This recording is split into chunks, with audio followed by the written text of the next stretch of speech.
जेव्हा जेव्हा राजकीय खेळ होतो तेव्हा कोर्टाकडे धाव घेतली जाते. त्याचं कारण राजकीय नेत्यांनी घेतलेले निर्णय, ते भले कुठल्याही पदावर बसून घेतलेले असतील, त्याच्यावरती अनेकदा विरोधी पक्षातल्या लोकांचा भरोसा नसतो आणि म्हणून सुप्रीम कोर्टाकडे धाव घेतली जाते.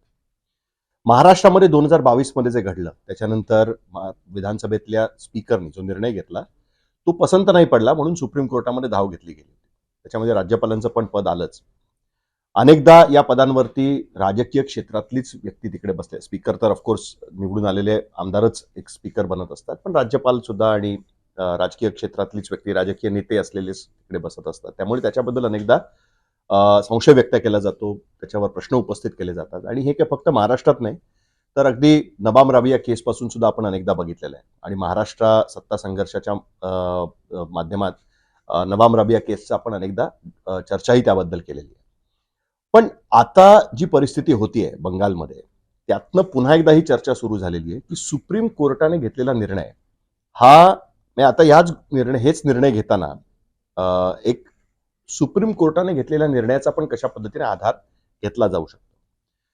अनेकदा कायदा हा मॉरलिटीमध्ये तुम्ही कसा वापरता ह्याने सुद्धा बघितलं जातं, पण बऱ्याचदा कायद्याची व्याख्या ही त्यावेळच्या परिस्थितीला पटेल आणि सत्ताधाऱ्यांना कशा पद्धतीने पटेल त्या पद्धतीने पण त्याचा विचार केला जातो. याचं एक ढळढळीत उदाहरण पुन्हा एकदा आपल्याला बघायला मिळतं. आणि त्याच्यामुळे विविध भागामध्ये चालणारे जे राजकीय रिजनल पक्ष आहेत त्यांच्यासाठी आता जगणं मुश्किल होत चाललंय का राजकीय पटलावरती, त्यांना तगून राहणं हे मुश्किल होत चाललंय का, याची चर्चा देशभरात अनेक वर्ष सुरू आहे. आणि महाराष्ट्रात खरं तर ती चर्चा सुरू झालेली होती. बंगालच्या माध्यमातून ती चर्चा पुन्हा का सुरू झाली आहे हे मी तुम्हाला आज सांगणार आहे. नमस्कार, माझं नाव साहिल जोशी, मुंबई तकमध्ये तुमचं स्वागत. ही बातमी पोचली असेलच की पश्चिम बंगालमध्ये निवडणुकीचे निकाल लागून 1 महिना सुद्धा झालेला नाहीये आणि ममता बॅनर्जींच्या पक्षामध्ये उभी फूट पडलेली आहे. म्हणजे त्यांचे निवडून आलेल्या 80 आमदारांपैकी 58 आमदारांनी पश्चिम बंगाल विधानसभेचे अध्यक्ष स्पीकर जे आहेत रवींद्रनाथ बोस यांच्याकडे जाऊन एक पत्र दिलं आणि त्यांनी सांगितलं की ममता बॅनर्जी यांनी ज्यांची विरोधी पक्षनेतेपदी किंवा तृणमूल काँग्रेसच्या विधिमंडळ पक्षनेतेपदी जी निवड केलेली ती आम्हाला मान्य नाही. त्यांच्याऐवजी ऋतुव्रता बॅनर्जी यांची तुम्ही निवड करावीत. आणि त्यांनी जो चीफ व्हिप जो त्यांनी जो घोषित केलेला आहे त्याला सुद्धा आमची मान्यता नाही आणि आम्ही जो सांगतोय त्यांना तुम्ही चीफ व्हिप म्हणून मान्यता द्यावी. आता स्पीकरनी त्याला अवघ्या 5-6 तासामध्ये मान्यताही देऊन टाकली. याचा अर्थ असा की त्यांनी ऋतुव्रता बॅनर्जी यांचा जो गट आहे किंवा जो ते 58 आमदारांचं पत्र घेऊन जे ते गेलेले होते त्यांना खरी तृणमूल काँग्रेस म्हणून प्राथमिकदृष्ट्या मान्यता दिलेली आणि म्हणूनच त्यांचा जो दावा आहे तोही मान्य केलेला आपल्याला बघायला मिळतो. आता यापूर्वी या सगळ्या गोष्टींमध्ये अँटी डिफेक्शन कायद्याच्या म्हणजे पक्षांतर बंदी कायद्याच्या दृष्टीने बघितलं जायचं आणि तो कायदा स्पष्ट होता. त्याची सरळ व्याख्या केली जायची की पक्षांतर अजूनही मुश्किल होत जावं आणि खास करून रिजनल पक्षांमध्ये जी पक्षांतर झाल्यामुळे त्यांच्यामध्ये जी फूट पडते, त्यांची सरकार पडतात, याच्यावरती कुठेतरी निर्बंध लागावेत म्हणून पक्षांतर बंदी कायदा अजून कसा कडक करता येईल या दृष्टीने सतत प्रयत्न होत राहिलेत आणि ते राजीव गांधींच्या काळापासून ते अगदी वाजपेयींच्या काळापर्यंत होत राहिलेले आहेत. आणि त्या दृष्टीने जो आता शेवटचा पक्षांतर बंदी कायदा, जो शेवटचं प्रारूप त्याचं आहे, त्याच्यानुसार जर एखाद्या विधिमंडळ पक्षामध्ये 2/3 आमदारांनी आणि लोकसभेमध्ये 2/3 खासदारांनी जर वर येऊन सांगितलं की आम्हाला या पक्षामधले जे निर्णय ते मान्य नाहीत आणि आम्हाला एक वेगळा गट स्थापन करायचा आहे, तर त्यांचं डिस्क्वालिफिकेशन होत नाही. त्यांना तो गट स्थापन करून दुसऱ्या पक्षामध्ये विलीन व्हावं लागतं. म्हणजे त्यांना पूर्वीसारखं त्याच पक्षाचा एक दुसरा भाग म्हणून विधिमंडळामध्ये काम करता येत नाही. हा झाला एक मुद्दा. याची व्याख्या करावी म्हणून महाराष्ट्र सत्ता संघर्षाच्या काळामध्ये चंद्रचूड आणि त्यांच्याबरोबर जे 5 जजेसचं कॉन्स्टिट्युशनल बेंच बनवण्यात आलं होतं त्यांच्यासमोर सुनावणी याबद्दलची सुरू होती. आणि त्या सुनावणीच्या दरम्यान ज्यावेळेस हा मुद्दा आला की स्पीकरकडे हा मुद्दा गेलेला आहे आणि स्पीकरने जो निर्णय दिलेला आहे राहुल नार्वेकरांनी की भरत गोगावले हे चीफ व्हिप असावेत, जे एकनाथ शिंदेच्या पत्राच्या आधारावरती तो निर्णय घेण्यात आलेला होता. विधिमंडळातले शिवसेनेचे मॅक्झिमम आमदार हे एकनाथ शिंदेबरोबर गेले होते आणि त्यांच्या सहीने ते पत्र तो मान्य करण्यात आलेला होता. ह्याला चॅलेंज करण्यात आलं होतं आणि त्याचबरोबर एकनाथ शिंदेच्या निवडीला सुद्धा चॅलेंज करण्यात आलं होतं, कारण शिवसेनेकडनं म्हणजे उद्धव ठाकरेंच्या पक्षाकडनं सांगण्यात आलं होतं की एकनाथ शिंदेना आम्ही विधिमंडळ पक्षनेते म्हणून हटवतोय आणि त्या ठिकाणी आम्ही अजय चौधरी यांची निवड करतोय. त्यावेळेस सुप्रीम कोर्टाने म्हणजे त्या खंडपीठाने असं सांगितलं की आम्ही स्पीकरच्या कार्यक्षेत्रामध्ये जाणार नाही. स्पीकरनी आधी त्या बाबतीतला निर्णय घ्यावा. आम्ही डायरेक्टली या बाबतीतला निर्णय देऊ शकत नाही. पण तो निर्णय घेताना, कारण तोपर्यंत भरत गोगावलेंची निवड मान्य करण्यात आली होती, ती निवड रद्द करण्यात आली आणि हे सांगण्यात आलं की स्पीकरनेच निर्णय घ्यावा, पण ते निर्णय घेताना प्रक्रिया राबवण्यात आली. आणि ती प्रक्रिया त्यांनी काय सांगितली होती की सगळ्यात आधी विधानसभेच्या अध्यक्षांनी किंवा स्पीकरनी हे ठरवावं की कुठला 2 गट तुमच्या समोर आलेले आहेत, त्यांनी वेगवेगळे दावे केलेले आहेत, तर कुठला गट हा खरा राजकीय पक्ष आहे, म्हणजे त्या राजकीय पक्षाला रिप्रेझेंट खरा गट कुठला करतोय ते आधी ठरवावं आणि मग त्या गटाने जे सांगितलेलं आहे ते मान्य करावं. म्हणजे आधी स्पीकरला हे ठरवावं लागेल की खरा शिवसेना कुठली आणि त्यानुसार निर्णय द्यावा. राहुल नार्वेकरांच्या जजमेंटमध्ये त्यांनी जे ऑर्डर काढली त्याच्यामध्ये ह्याचा सगळा उल्लेख तुम्हाला आढळून येतो. आता त्याचं कारण असं आहे की त्या जजमेंटमध्ये सुप्रीम कोर्टाने असं स्पेसिफिकली म्हटलेलं होतं की the leader of the legislative party is vital link between the political party and assembly.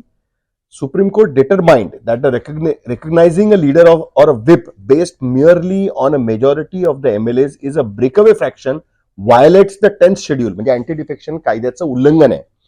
कारण विधिमंडळ पक्षनेता आणि व्हिप हा जो आहे हा फक्त दुवा आहे विधिमंडळ आणि राजकीय पक्ष आणि विधिमंडळ पक्षामधला. त्याच्यामुळे त्यांची निवड ही आमदारांच्या बहुमताच्या आधारावरती करता येणार नाही. राजकीय पक्षाने सांगितलं असेल की आमचा रिप्रेझेंटेटिव्ह नेता म्हणून हा असेल, तो तुम्हाला मान्य करावा लागेल आणि म्हणून आधी स्पीकरला हे ठरवावं लागेल. कारण नाहीतर अँटी डिफेक्शन कायद्यानुसार 2/3 लोक उभे राहतील आणि म्हणतील आम्हीच खरे राजकीय पक्ष, तर तसं ते चालणार नाही आणि त्यांना मर्ज व्हावं लागेल दुसऱ्या पक्षात जाऊन. आता ह्याला फाटा कसा मिळाला हे तर आपल्याला माहितीच आहे. अजूनही ती गोष्ट सुप्रीम कोर्टामध्ये पेंडिंग आहे. पण हे होत असताना कुठेतरी भीती होती की आता वेगवेगळ्या प्रादेशिक पक्षांवरती या गोष्टीमुळे कुठेतरी प्रश्नचिन्ह उपस्थित होईल का, त्यांच्यावरती संकट येऊ शकेल का. आणि हे चर्चा होत असतानाच आपण बघितलं की राष्ट्रवादी काँग्रेसच्या बाबतीत सुद्धा एक्झॅक्टली तीच गोष्ट घडली. इकडे सुद्धा 2/3 आमदार बाहेर पडले. त्यांनी सांगितलं की खरा राजकीय पक्ष आम्ही आहोत. त्यानुसार त्यांचा निर्णय झाला.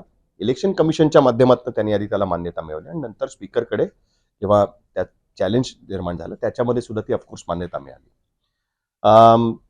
याच पार्श्वभूमीवरती जर आपण बघितलं तेव्हाच ही भीती व्यक्त करण्यात येत होती आणि एक्झॅक्टली तीच गोष्ट तृणमूल काँग्रेसच्या बाबतीत झाली. फक्त फरक एवढाच आहे की तृणमूल काँग्रेसमध्ये जो गट आता स्थापन झालाय किंवा तो म्हणतो की आम्हीच खरे तृणमूल काँग्रेस आहोत, त्यांना सत्तेमध्ये जायचं नाहीये, तर त्यांना विरोधी पक्ष म्हणून काम करायचं आहे. आणि त्याच स्क्रिप्टच्या आधारावरती 10व्या शेड्यूलला फाटा देऊन स्पीकरनी आता ह्याला मान्यता दिलेली आहे की ऋतुव्रता बॅनर्जी यांची विधिमंडळ पक्षनेता म्हणून निवड करताना ज्यांनी पत्र दिलेलं आहे तोच खरा तृणमूल काँग्रेस पक्ष आहे. असे अजून त्यांचं ऑर्डर आलेली नाहीये, पण ज्या पद्धतीने त्यांनी 5-6 तासामध्येच हा निर्णय दिला याचा अर्थ असा की सुप्रीम कोर्टाच्या गाईडलाईननुसारच त्यांनी त्या बाबतीतला निर्णय दिला असावा, नाहीतर ममता बॅनर्जींकडनं याबद्दल चॅलेंज करता येऊ शकेल. दुसरी एक इंटरेस्टिंग गोष्ट अशी झाली आहे की ममता बॅनर्जी अध्यक्ष आहेत, आमच्या पक्षाचा पण त्याच अध्यक्ष आहेत असं ऋतुव्रता बॅनर्जी यांनी सांगितलंय. पण प्रेस कॉन्फरन्समध्ये मात्र त्यांनी सांगितलं की त्या आम्हाला चीफ ऍडवायझर म्हणून, प्रमुख सल्लागार म्हणून त्या आम्हाला हव्या आहेत आणि त्यांनी आम्हाला मार्गदर्शन करत राहावं की विरोधी पक्ष म्हणून आम्ही कशा पद्धतीने काम करावं. जर ही गोष्ट खरी असेल तर एक गोष्ट मान्य केली पाहिजे की असे निर्णय कुठल्याही सत्ताधारी पक्षाचा असलेला स्पीकर, कारण स्पीकरच्या भूमिकेवरनं आधीच अनेक सुप्रीम कोर्टाच्या जजमेंट्समध्ये प्रश्नचिन्ह उपस्थित करण्यात आले की त्यांनी सत्ताधारी पक्षाचे आमदार म्हणून नाही तर एका कॉसी ज्युडिशियल ऑथॉरिटीतनं त्यांनी या बाबतीतले निर्णय द्यावेत. पण असं होत नाही, हे आपण अनेकदा बघितलेलं आहे. मला असं नाही म्हणायचं की आतापर्यंत हे झालेलं नाहीये, पण साधारणतः अनेक सुप्रीम कोर्टांनी त्याबद्दल प्रश्नचिन्हही उपस्थित केलेलं आहे, म्हणून फक्त मी हा मुद्दा उपस्थित केला आहे. असं सगळं होत असताना आता पहिल्यांदाच देशभरामध्ये असं झालेलं आहे की सत्ता भारतीय जनता पार्टीची आहे.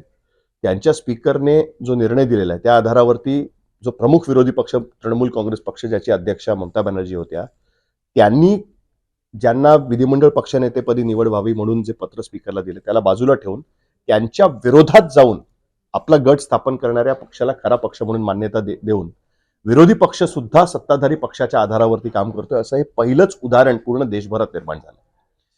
वेगवेगळ्या पद्धतीचे प्रश्न त्याच्यामुळे निर्माण होऊ शकतात.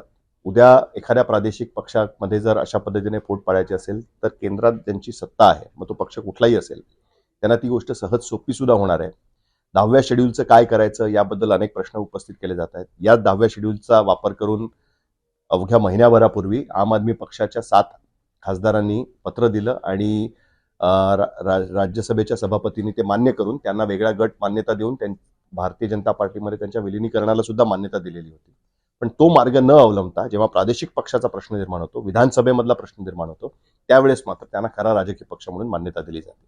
हे प्रकरण कोर्टात जाणारच आहे. अजून महाराष्ट्रातल्या प्रकरणांची सुनावणी, त्याचे काय निकाल लागलेत हे तुम्हाला माहितीच आहे. अजून त्याचा कुठलाही निकाल लागलेला नाहीये. त्यामुळे हे प्रकरण कुठेतरी अडकलेलं आहे.